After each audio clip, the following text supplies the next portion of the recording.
Across the world, people have their housing costs taken away as much as half of their income. Have you ever thought of trying to change that? The good news is there is a way. House hacking is real, and we are here to show you how other people just like you have made it happen. Welcome to the House Hacking Podcast. And here is your host, house hacking expert, Andrew Kerr. All right, I'm really excited about today's guest. Today we've got Bonnie coming on the show. Bonnie went from art school to successful entrepreneur and real estate investor. She also got into fitness and has owned her own personal training business for the past 20 years. She's now moving on to her next adventure of living in an RV with her husband so they can travel across the U.S. and around the world. So Bonnie, thanks so much for coming on the show. How are you doing today? I'm doing really good. Thank you for having me. This is a real treat. Wonderful. Where are you calling in from? I'm here calling in from North Bend, Washington. I grew up in Seattle, in the Seattle area, and living in North Bend right now. Oh my goodness. Yeah. So a couple years back, I almost got recruited for a job in Bend, Oregon, and just the pictures of it. I mean, that's what really drew me to it, where the job looked okay, but being there in Bend with the scenery was just absolutely beautiful. Yeah. Oh, just one note. So this is North Bend, Washington.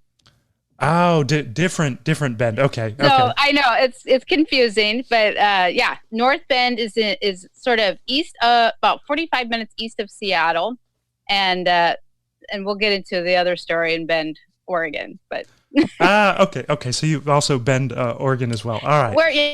Yes. All right. Well, let's sort of dive in then. Can you just sort of give us a high level summary of this sort of house hacking real estate journey that you've been going on? Yeah.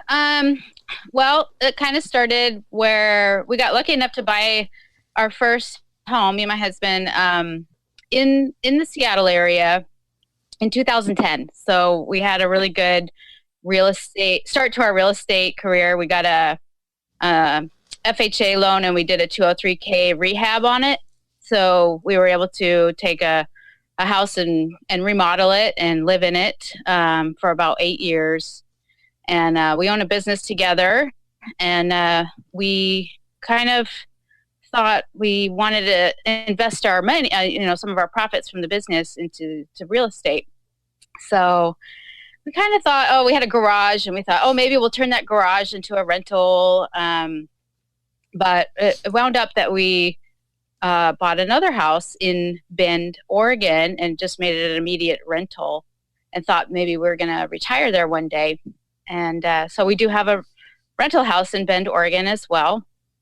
And we kind of like this, being a landlord or, having rental property. We get to, being in the Northwest, you get to see the appreciation right now really Absolutely. well. So it was pretty motivating. And again, investing early and get to see the returns have been great so far. So, and then my husband is in the military, and we haven't used our VA loan. So we thought, let's do this again, So we went and we bought a house in the Tacoma, Washington area about 3 years ago. And it was the house that nobody wanted. There was another house 2 doors down that everybody wanted. It was all, done up nice inside. And the house that we purchased needed a lot of work. And so we bought that, and we remodeled it and turned it into just a beautiful 3-bedroom house. It's on a third of an acre. There was a view of the Olympic Mountains, sunset view, and we had a hot tub and had a beautiful kitchen and everything. So that's where we came from just recently. And then we decided, okay, we'll rent that place out too. We lived there for 2 years, and we're gonna live in our RV of all things. Awesome. RV life. Yeah. So quick little note. I've actually been trying to convince my wife for us, do a sabbatical in another year or two, and let's get an RV for a year and travel all across the U.S. We've traveled a lot internationally and want to keep doing that, but I've been trying to convince her to do the RV life, and she's not having it right now. So. Oh, yeah. Well, it's good to try it first and, see if you like it or not. For us, we bought an RV last year and we just did a few trips and we really, really enjoyed it. And I was a little nervous about living in it full time, but, everything is a trade-off. Yes, I miss my big, beautiful kitchen right now, but we're here in this beautiful area and somebody else is paying all of our mortgages right now. So that's definitely a plus. Yeah, it's been a really great experience. We get to downsize, going through all of our stuff and getting rid of a lot of stuff has been really good. It feels really good to do that. And then kind of just seeing how we can live like this. Very cool. Thanks for that sort of summary of the story. And I literally, as you were talking, I wrote down like a dozen different questions. So I really want to sort of get into this with you. So back in 2010, when you bought that place, was this your first house the two of you have ever sort of bought together? First time as a homeowner? It was my first home, yes. And it was, my husband's been married before, so wasn't his first home, but it was our first together. Yep. And it's we fixed it up so nice and we just loved it. We love it so much. So back in 2010, were you planning on being real estate investors, or was it an inkling of an idea out there, or is it this, we're doing the typical thing that everyone does? You go and you buy a house.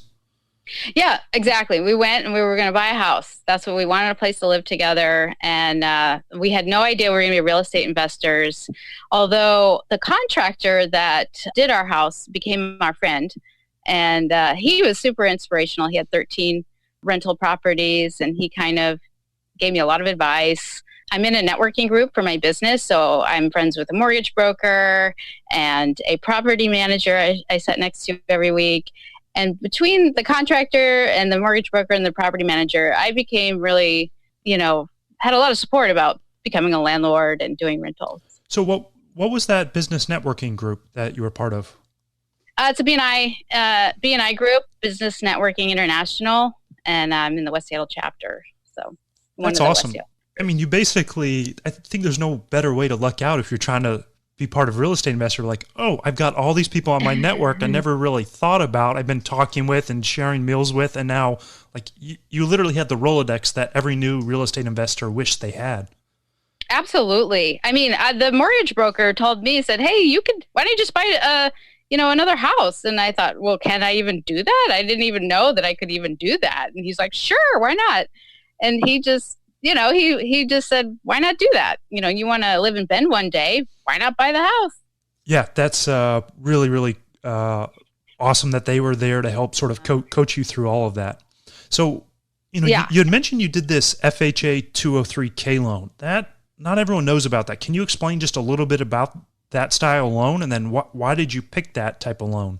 Yeah, that I knew something about some people having construction loans that they could roll into their mortgage. That's basically how that works. We bought a house that was under our limit, and then the 203K allows you to do construction and kind of fix up the home so that you can do all these upgrades and maintenance that it needs, and then roll it into the mortgage so it becomes part of your mortgage payment, as opposed to shelling out, $50,000, $100,000 to redo a house. It's huge for us when it was our first home. And yeah.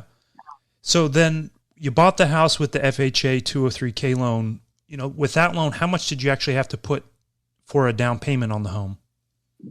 I think I put down about $25,000 total. Yep. And do you remember, was that like roughly 5%, 10%, 20% of the purchase price? I think it was about 10%. Okay.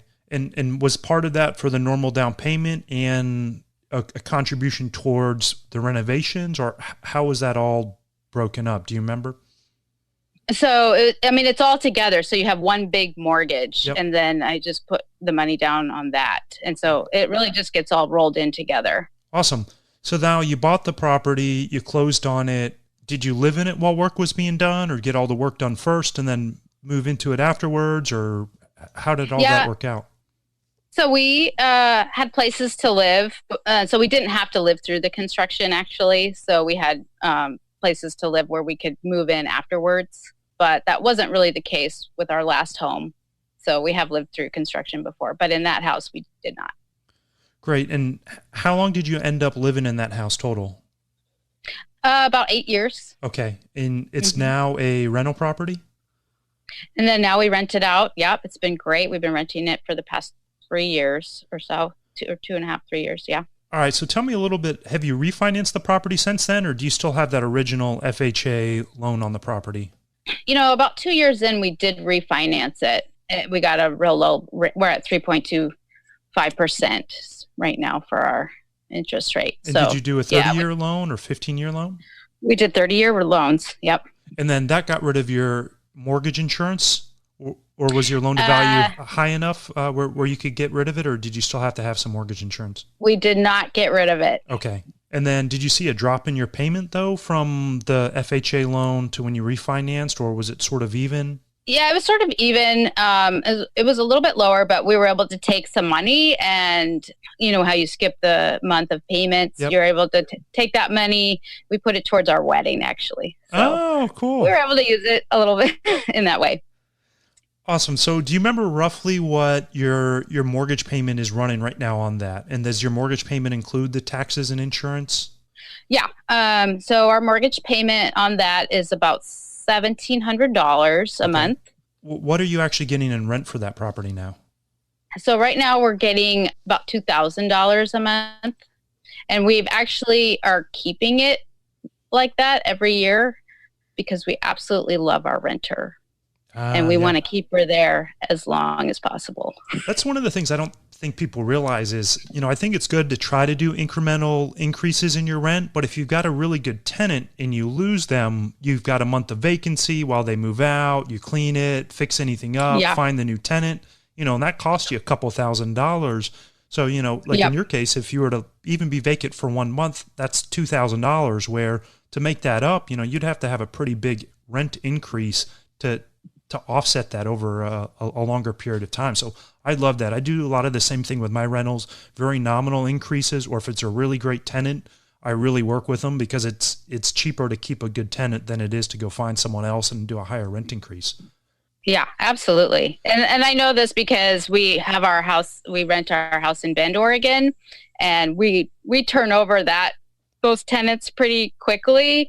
And we do raise the rent every time we turn over the tenant, but we're having a harder time keeping them. Yeah. So we understand the value of keeping the tenants. So with that house there, she's renting it for $2,000 a month. You got a couple $100 margin in there. Did you hire a property manager? Are you managing the property yourself? How are you taking care of that? Right now I'm managing it myself. There really hasn't been much to do. I just check in with her and, she takes care of it very well. So it really hasn't been an issue. If we do leave on our trip, I will consider property management at that point. Okay. And how'd you actually find her in the first place? Oh, just an ad on the Craigslist, I think. Okay. Yeah. And then, how do you actually collect the rent? Does she do it via PayPal or Venmo, or do you use any sort of property management software? Yeah, we do Cozy. .co. Yeah. And we want them to set it up automatically. So they just pay automatically and we just get it automatically. The only negative to that is there is a lag time between when you get the rent, maybe about 7 days or so. But again, it's automatic. They don't have to think about it. I don't have to, collect checks or anything like that. Yeah, I use Cozy myself, and I'll put it in the show notes for the listeners to go check it out. It's a great property management tool. It's free for us as landlords. And the only really downside, as Bonnie mentioned, is, if a tenant pays on the first, it can usually take 5 to 7 days to actually get the money deposited in your account because they have to draft it out of the tenant's account, goes through the holding account, and it takes a couple of days over. But, what I did is I collect the rent on the first, the money's coming in, around 6-7 days later, and then I go ahead and pay the mortgage automatically on the 10th for the upcoming month. So, I don't actually mind those couple of days. And then I do know they have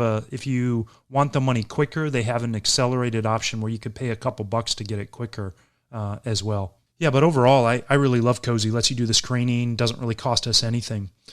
Yeah, it's been great. So that sort of wraps up that property. It's moving along. It's cash flowing great. You got a wonderful tenant in there. You're using Cozy.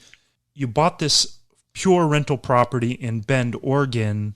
you had some extra money from your business. You wanted to find a way to invest it. So why'd you pick investing in a rental property versus putting in like a Vanguard account or Fidelity or, normal stock market account or even just in a savings account? That's a great question. I tried to do that and I never really felt connected to those investments. And I remember talking to one of our clients and they said, hey, maybe you should consider investing in things that you feel passionate about, that you're feeling connected to. And we really love Bend. And again, we wanted to maybe retire there one day. So that just made sense to us. And I understood, to me, property is something you could improve and it's something physical and it's something you have a little more control over than, when I put my money in the Vanguard account. I don't know. So there's just a disconnect for me there that I didn't find in property. And we love fixing up houses too. So that just made a lot of sense to us. And then we get to go down to Bend, Oregon on business. It's business write-off. I'm visiting my rental property. And, and be able to write it off, a lot of it. So that's been so wonderful. Such a wonderful park. And I don't regret that at all. So. Well, let's touch on that just really quickly. Do you remember roughly what you bought it for? What type of loan did you do, like down payment? And what's your payment running on that right now? Yeah, so we bought it in 2015 for $232,000. We rolled in a new roof into the property, so was really helpful. And then we put 20% down. Our payment's about $1,200 a month. Does that $1,200 include the taxes and insurance on the property, or do you pay that separately? Okay. Yep. And our tenant now is paying about $1,650. Oh, so you got some good margin in there. It took a couple years to build that up, but immediately we did have a little bit of money. The difference in that property, we do have a property management company running it for us, which is great because we don't want to go down to Bend every time. And that would be nice. But so they take care of that for us. And so their fees are getting paid for in that property. It wasn't a house that we had to fix up. It was all ready to go. It was pretty fixed up already when we bought it. So that's also really nice, kind of a turnkey rental. Yeah, that makes it really easy to get in, especially when you're investing out of state. So how'd you decide on the property manager? Did you just find the first property manager? How'd you find them? Did you vet them? And talk a little bit about the fees that they charge. Yeah, so they charge 8%. I just kind of looked them up online. I talked to them and I met with them in person, and I really liked the person that I met with. And so I just said, okay, well, I'm just going to try and see how this goes. And they were great. And they still have been great after, 4 years. And so I just have kept them. I haven't used any other ones. I've heard horror stories about property managers, but I don't feel like, I feel like this one is a good one. Well, I think you did it the right way, especially if you have the ability to go meet with someone. It's one thing talking with someone on the phone, but going and sitting down with them, see how they present themselves. Can you actually get along with them? What's their office like? So you definitely did a really good step there. So they're taking 8% of the rent that's collected? Yeah. Okay. So yeah, it looks like you're still making a little bit of money on your first property. You bought this investment property. You've got some decent cash flow on it. So let's move on to the third property that you bought. This is one I'm really, really interested about. Tell me, why'd you decide to buy this property? What were you and your husband thinking? Yeah, what were we thinking? Well, we decided we want another rental property because, again, each one of these houses is like a little business.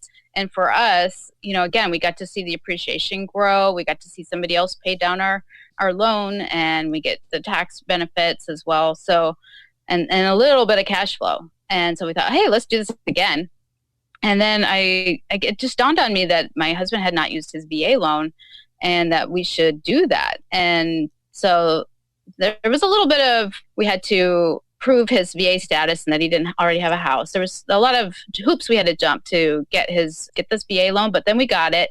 So you don't really have to put not too much money down. There is a VA fee, but there's a lot of benefits to the VA loan. So even though we had money to put down on a house, we were able to get into the house pretty quickly and easily and use the money that we had for the remodel, because you weren't able to roll in a remodel on a VA loan. So we just had to pay out of pocket for that. Yeah, very smart. My wife and I are working on our 4th house hack right now. We actually did an FHA loan because it was the low down payment, the 3.5%, because we wanted to use all of our cash to actually renovate the property. So we do the same thing of like, why put 20 or 25% down if you can do a little bit of down payment? Now you got all this cash that you can use to renovate it. Yep. Mm-hmm. All right. So you bought the property with the VA loan. What year was this? This was about 2 years ago. So 2017, June, I think. Or no, I'm sorry, March or April 2017. In what city was this in? So this is in Edgewood, Washington, which is a suburb of Tacoma, Washington, yep, which is a suburb of Seattle, Washington. Awesome. And do you remember roughly what you bought the property for? So we bought the property for $330,000, and then we put about $50,000 in rehab costs. Yep. Well, I like the fact that you used the VA loan with the low down payment, because one of the things you hear quite a bit is, it's really hard to invest in real estate and buy real estate if you're in a high cost of living area like California, the Pacific Northwest, New York, and clearly you guys have made it work 3 separate times. So that's really awesome. So yeah, I mean, the Seattle area is so outrageous as far as trying to buy a property, but we were able, again, our first one was in 2010, so it was inexpensive. This one was pretty, about 45 minutes south of Seattle, so you could still get a good deal down there. And then Bend, Oregon was still a good deal at the time as well. So we were able to get in at these opportune times. So let's dig in a little bit about that $50,000 you did. What were the type of renovations, and did you actually move in the house, is what it sounded like, and did the renovations while you were living there? Yeah, we did the renovations while we were living there, and it was fine because the house was, not that old. It was 1972, so it was pretty. And there were some renovations in there already, but not really to our liking. So we redid our kitchen. It was a tiny, tiny little kitchen, and we expanded it out. We knocked down a couple of walls to open up and have open concept in there.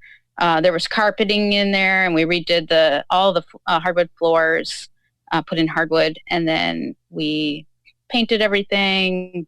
We did a little bit of renovation in the bathroom, but really not that much. Changed all the fixtures. We did some outdoor work where we put in a shed, and yeah, I mean, and then that was about it. It was all cosmetic. We did insulate the house and the bottom and the roof, so that was helpful. The kitchen was really the big expense there. Great, thanks for sharing. And now we know you've since moved out of it, so you lived there about 2 years. Is that right? Yeah, 2 years exactly. Mm-hmm. And then roughly, what's your mortgage payment on it? And then, did you use a property manager for this, or are you managing it yourself? Yeah, so our payment is $1,995, and we're collecting $2,300 in rent from our renters, and I am currently managing it. Okay. Myself. And again, if we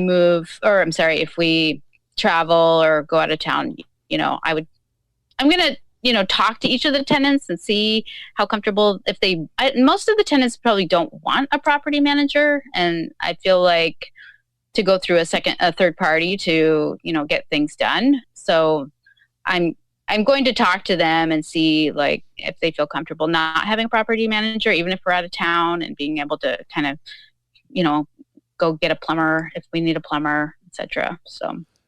Well, one thing maybe to think about is actually not even mention to your tenants that you're going to be out of town traveling. So even when I was self-managing, I traveled quite a bit for work and for sort of personal fun. And I could be talking to my tenants on the other side of the world. Like, I specifically remember one time I was in Haiti doing aid work on a phone call with one of my tenants, and they had no idea that I was in a completely different country, and they had the request. And I said, okay, great. I'll get someone to come out. I had the relationships with the local contractors and maintenance folks. And then I was like, great, I'll put in the request, emailed the maintenance guy. The maintenance guy called and said, hey, I can come out, Wednesday or Thursday. What time works for you? The tenant met him. They did it. Maintenance guy sent me the bill, paid it online with their credit card. No one was the wiser that I was in another part of the world, versus where I always had this fear of, if the tenants knew I was gone, they would act up or be like, oh, well, I cannot pay rent and he's not going to worry about it because he's hours and hours away. Yeah. Yeah, that's a good thought. I know for us, we like to be in pretty remote areas. Like when we go into the mountains and things, there's no Wi-Fi or cell or anything. So we might be gone in that way, not available. So that would be my only worry. Yeah. But it's true. Like if I'm available, that's not a problem. Awesome. So you've got these 3 rental properties that you bought. One was a true rental. The other 2 you lived in. You sort of lived in renovations with a third one. They're all bringing in a little bit of cash flow. So how is that sort of affecting your life now? So you're obviously making money from these 3 properties. What's your living situation like? And what are you doing with the money that you're making from these 3 properties? So we decided that we were going to try to live in our RV. Well, it's a travel trailer. It's a 22-foot travel trailer. And we were going to move to my in-laws' property. They have like over an acre of land in North Bend, Washington, which is where we are now. And they said they'd be happy to let us park there and plug in and whatever we need, we could, be there. We got a really lucky situation with that. So that's where we are right now. We are making a little bit of money from the rentals. We are saving money because we're not paying a mortgage, a $2,000 mortgage. And so that's about $2,400 a month we're saving each month. And, ironically, once we moved here in June this year, 2019. And about 2 weeks after we moved here, I got diagnosed with breast cancer. Oh my goodness. So yeah, this was my second time too. I had it 10 years ago as well. So it was actually very timely for us. I was able to get a lot of help with the dog that we have because my in-laws just love our dog. So she got to go over there and play every day across the yard and play every day. And, I could go to all my appointments and things that I needed to go to. And so I am able to pay, have that savings and be able to pay my medical bills without a lot of worry. So that's been really, really helpful to be in that position. And I find that for me in particular, like that is a huge deal for me to be able to, have that money or have that, peace of mind to be able to take care of myself if I need to, or if something happens. Yeah. Well, how are you doing now health-wise? I'm doing good. I have full recovery. I mean, both times I had cancer, it was stage 1 cancer, which is, full recovery. And, it's just, they watch me like a hawk every year. So this is how they found the second one. And it's probably in my genetics somewhere. And it's just sort of, something I have to deal with going forward. Which makes me I pay a lot in out-of-pocket health insurance. Yeah. So so that's a priority for me. My insurance is about $700 a month. But, in cases like this, when I actually get diagnosed with something, it really, really comes in handy. So. Yeah. I mean, talk about just being lucky in the sense that you had all these 3 real estate things set up and you were getting ready to move in this travel trailer, and you're fortunate where you can be by family, still be in separate spaces. And now you don't have the $2,000 housing costs anymore. That's money that's there to help with your health care. And you're getting your RV costs covered by the rental income from the other properties. Like, I mean, I'm speechless. I'm sorry you're going through that. I'm glad you're on a full recovery track. That's, man. Yeah. Yeah. It's, and that's the real deal. I mean, I'm only 48 years old, so it can happen to people, younger. My first time was 37. So like this kind of stuff can happen to young people too. It's not just, something to think about later down the road. So what's your recovery schedule look like? And obviously I know sort of before we did the interview, you had some notes that you guys are looking at traveling. So is that still on track, or is your sort of short-term focus? And folks that are listening in, we're recording this right here at the beginning of November. Yeah. So I am making a full recovery. I'm done with my treatment, and they just want me to do some follow-up medication for prevention. So I'm technically all done, basically, and except for all my follow-up appointments. And yeah, we're on track. We're in the process of selling our business of 13 years. It's a brick and mortar business, personal training studio, and we are going to hit the road in the RV. And we're aiming for January 2020. And we're really excited. I mean, that's the carrot dangling at the end, Yeah. We love hanging out. We love hanging out in the in-laws' driveway, but really we want to be on the road. Yeah. So you're using your 3 rental properties now to sort of cover your costs for your RV travel trailer. And then once you guys start traveling in January, will you be working remotely? Are you just taking time off, or are you guys at a point where you've built up enough retirement where you can stop working? Just tell me a little bit about that. Yeah. So we really want to take, if possible, a year off and just not worry about working, or just, if opportunities come up, we could take it. But really, we're not going to worry. We have money enough to be able to travel for a year. I'm a photographer too. So for me, taking pictures, landscape photography is just my passion now. So getting out there, taking photos. I mean, I just want to have fun like that. And we love to hike and bike. My husband has been working in the business all this time, so he's really ready for a break and just to, have some downtime. We will have to reinvent ourselves, so to speak, probably change our careers and do something totally different. But we're kind of excited to see what that might be as well. Well, you're in this really fortunate spot where you've got these 3 rental properties. So now over this next year, you really don't have to, I mean, do you have I guess not a mortgage payment, but payment for the travel trailer? The payment is $280 a month. Oh, so plus. Pretty cheap. And you're making that on your rental properties. Oh, yeah. That's nothing. That's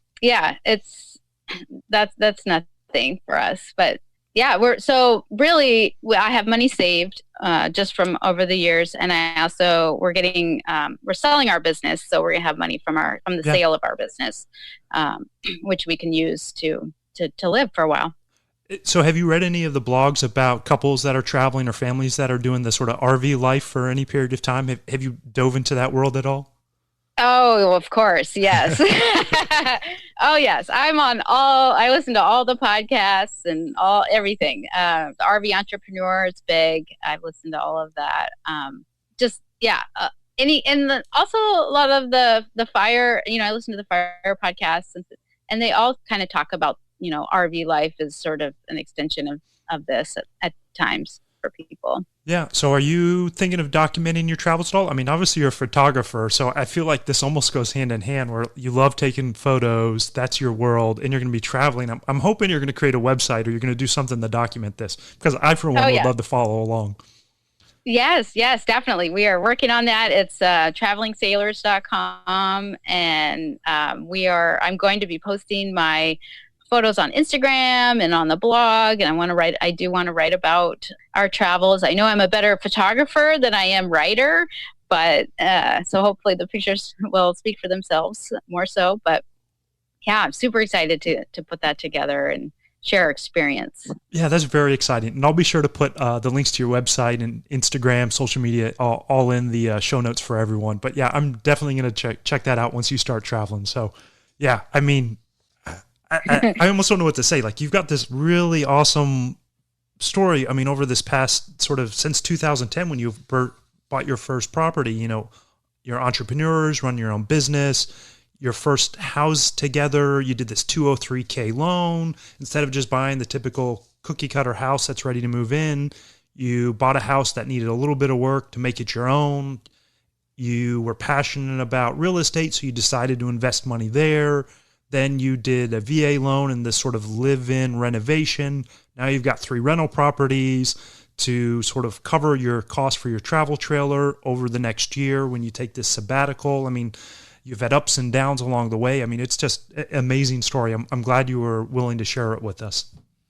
Oh, thank you. Yeah, it has been a journey, and a creative journey as well. We kind of feel like we weren't really able to follow the regular 9 to 5, 401k, path. So we really had to make our own way. And that's really, how we didn't really set out to do all of this. We just really felt like we were behind and we had to catch up, and we had to do it very creatively and take some risks, be willing to move, be willing to live in the RV. I think that's really, not a lot of people are willing to do those things. So. Yeah, well, it sounds like it's definitely working out for you. So sort of thinking back through your whole house hacking real estate experience, what do you feel like your major success was over the past 9 or so years? I think just being able to have the confidence to do these things, to buy another home. I mean, people thought I was just crazy. Like, what are you doing? People who have been seeing the housing, crisis, in 2008, 2007, 2008. And, just really worried for me. I think people were kind of afraid of what we were doing. And I think just having the confidence to be able to do it and just felt right to us, and being able to, again, move. Like, not everybody's willing to move out of their house every couple of years, or, or even living in an RV to be able to save money. So I think that's been a great lesson for us, and a lesson for me of what I'm able to do, as far as I'm able to do these things, and I'm okay. Yeah. So again, thinking back through those 9 years, if you could go back and change something, what would you change? Maybe buy more property sooner. Yeah. We bought our first property in 2010, and then the next one was in 2015. So maybe in between then, because again, it has appreciated a lot since then. But yeah, I'm not unhappy with what we've done. Awesome. And then sort of third question, wrap up this portion. Would you actually go back and do it all over again? Yeah, I would. Absolutely. Awesome. Well, Bonnie, thank you so much for being on and sharing your story. I really, really appreciate it. But before you go, we like to ask all of our guests a set of final 6 questions, sort of in rapid fire succession. We call this section The Famous 6. You ready for them? Yeah, definitely. Awesome. So number 1, what is your favorite personal finance blog or book that you've read recently? Well, I'm more of a podcast listener than a blog reader or a book reader. So I will share I love the Bigger Pockets Money podcast. Oh, yeah.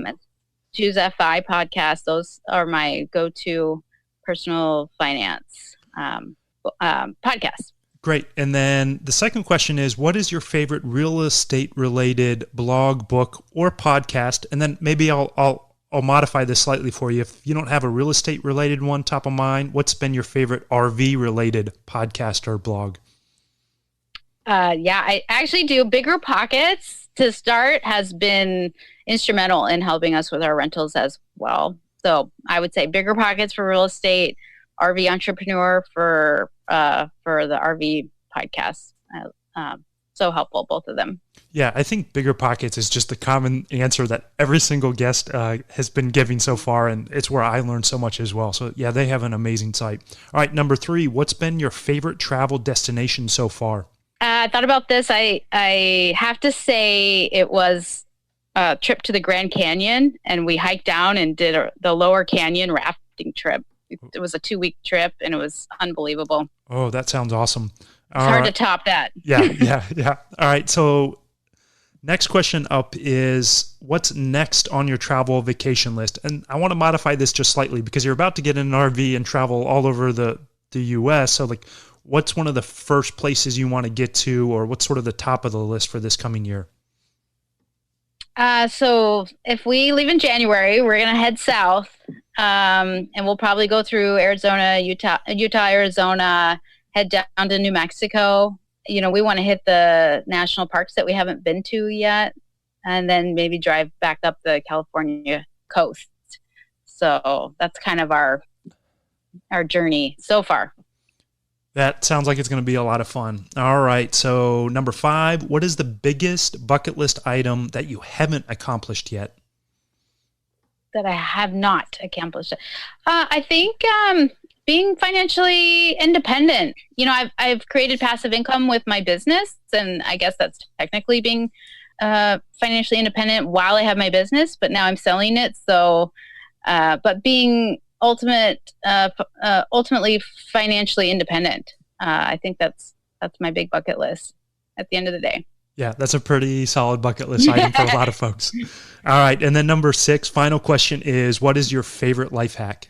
I think my favorite life hack is owning my business and being an owner who is not really, who I don't have to work in my business. I work on my business. And to me, creating that passive income is just the hugest life hack that I learned long ago to get that passive income. And I'm getting that from the rentals as well. To me, that just changed my life ultimately. All right, great. Yeah, build that passive income. Really good life hack. So Bonnie, again, I can't thank you enough for being on the show. Thank you so much for sharing your story. It was lovely having you on. Oh, thank you. This was great. Appreciate it. And be sure to follow back up with us once you're traveling. That way we can check in with you to see how all your travels in the RV life is going for you. Yes, I will, for sure. Thank you for listening to the House Hacking Podcast. For more up-to-date information on house hacking, to access links and resources mentioned in today's show, and connect with a guest and host, head over to www.fibrei.com. That's www.fibrei.com, where your house hacking journey begins.